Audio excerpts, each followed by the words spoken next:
Hello, welcome to another tutorial. In this video, I will teach you that how you can validate your form. How you can check if the user is writing the correct information that you are expecting, and if is writing the wrong information, then you can display an error on the screen.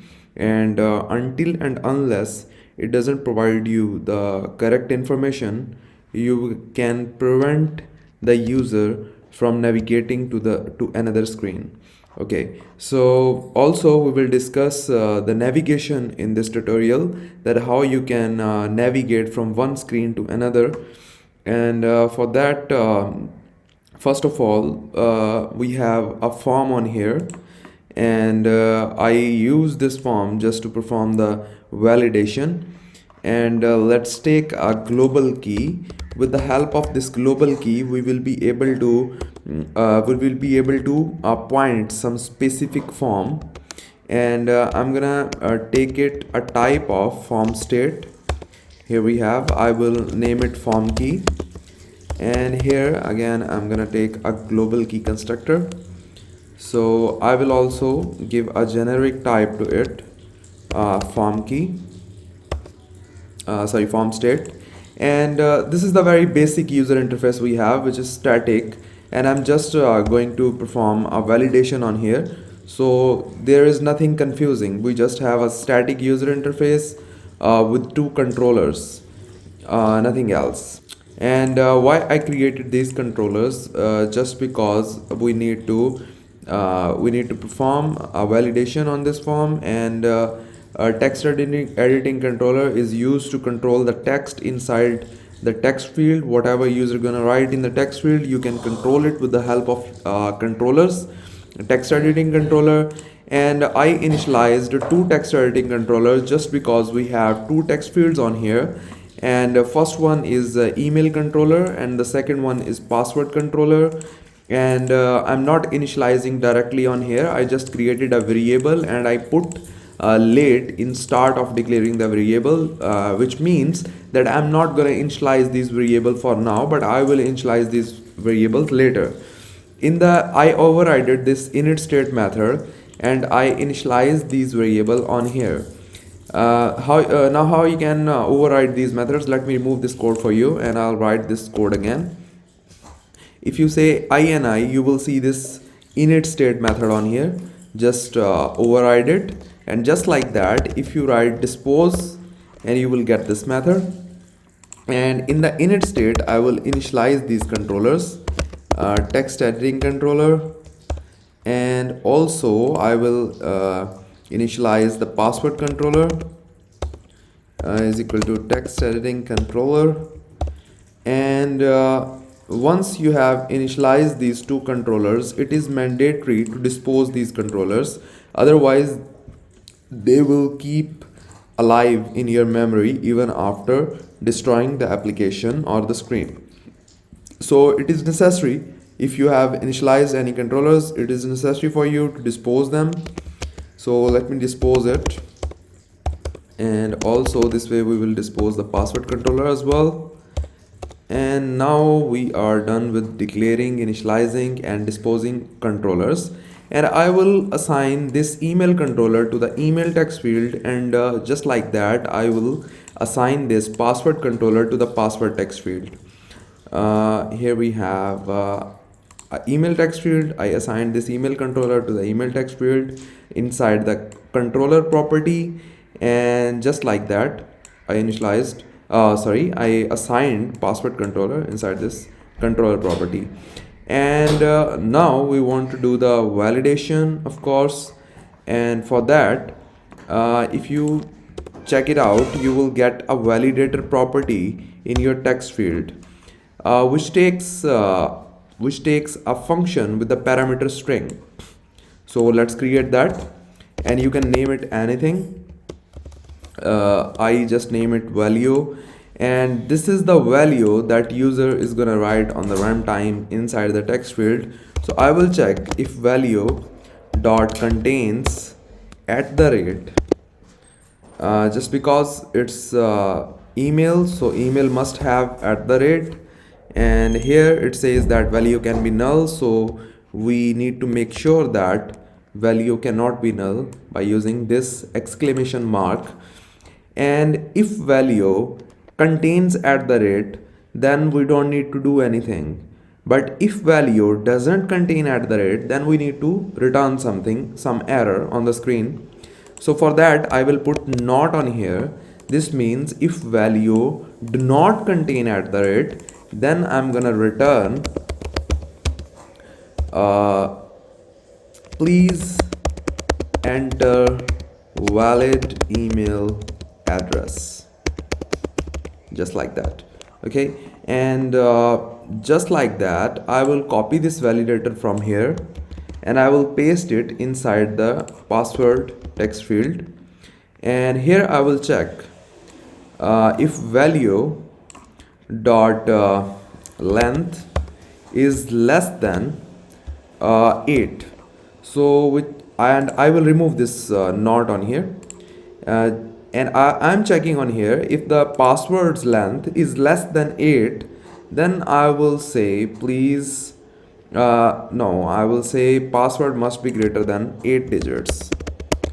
Password must be greater than 8 digits, and just like that you can put any validations on here. If password dot contains at the rate or some special characters or a capital letter, you can do on here, just like that we did in the email text field and in the password text field. So it's very easy.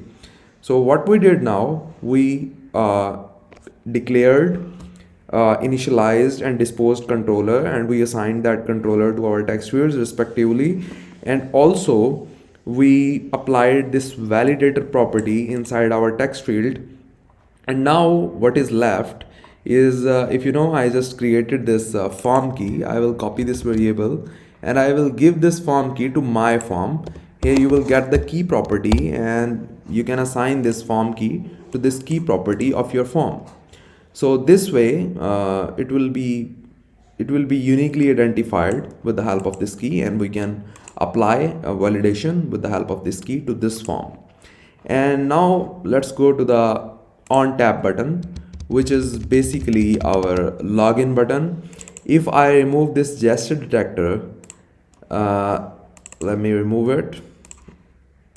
Now we just have a container, which is this login button that we just created in the last tutorial. And now if you want to make this container, if you want to make anything clickable, then simply wrap it with the gesture detector or inkwell widget. This gesture detector will give you a property on tap which accepts a function like this, and whatever you will write inside this function will execute whenever you will tap on this button. So what I'm gonna do, I will check if form key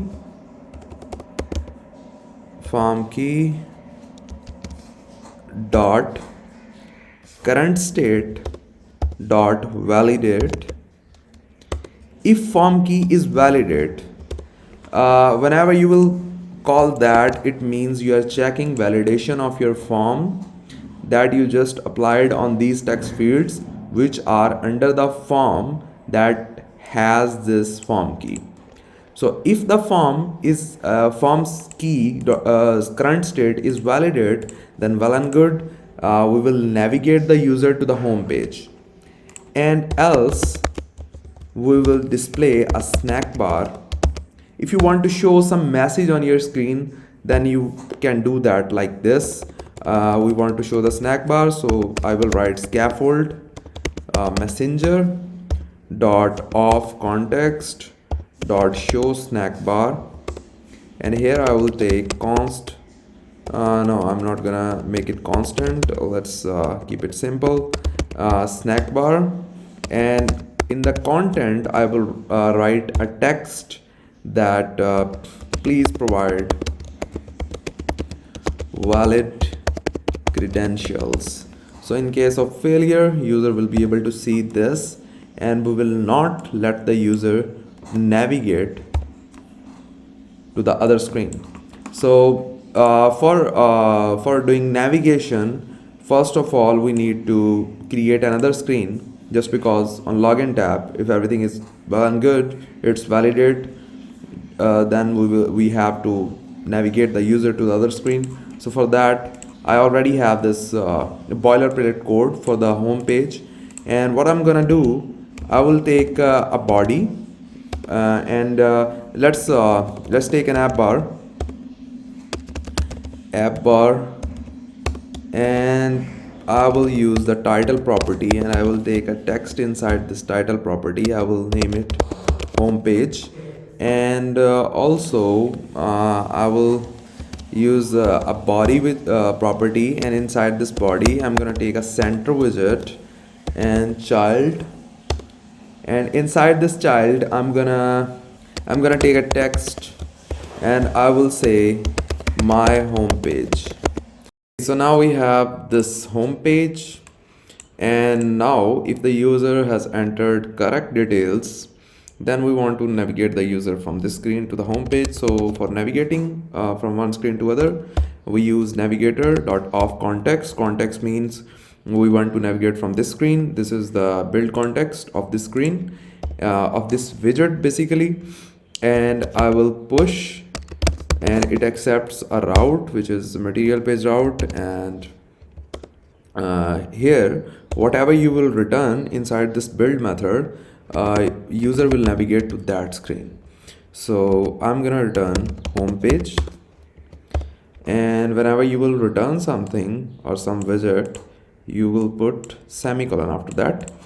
Okay, so there is a one mistake that we are doing is this global key. This global key will not come inside the build method, just because build will run for printing the widgets. So we are gonna take this global key in our state class.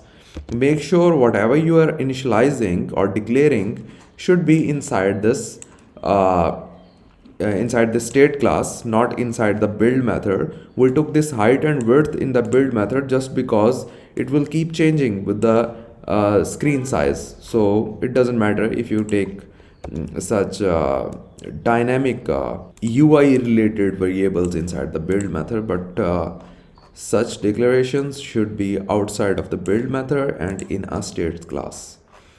Okay, so let's run the project and let's see what we have got. Okay, the project is restarted. Let me enter the wrong detail first. I will go with abc.com, and let's log in, and it will say please enter valid email address, and also it's saying password must be greater than 8 digits, just because the password field is empty, which means password is not greater than the 8 digits. Okay, so let me write some 3 digits inside the password, and it will keep giving me same error with this message, please provide valid credentials, that we are displaying on here. Let me give the right email, abc@gmail.com, and now you will see it will not display this email error, but it will display this password error with this snack bar message. And we don't have the email error, which is correct, and we have a password error with the message that we are doing something wrong. And let me make the password with the 8 digits, 4 5 6 7 and 8. And now if you click on the login, we will navigate to the other screen without any errors. That was all for this video, and in the next tutorial I will show you that how you can make your password invisible or obscure whenever the user will tap on the password, and whenever you will click on this suffix icon, the password will appear, and whenever you will again tap on this suffix icon, the password will disappear. And I will see you in the next tutorial. Thank you very much for watching the video. See you. Bye bye.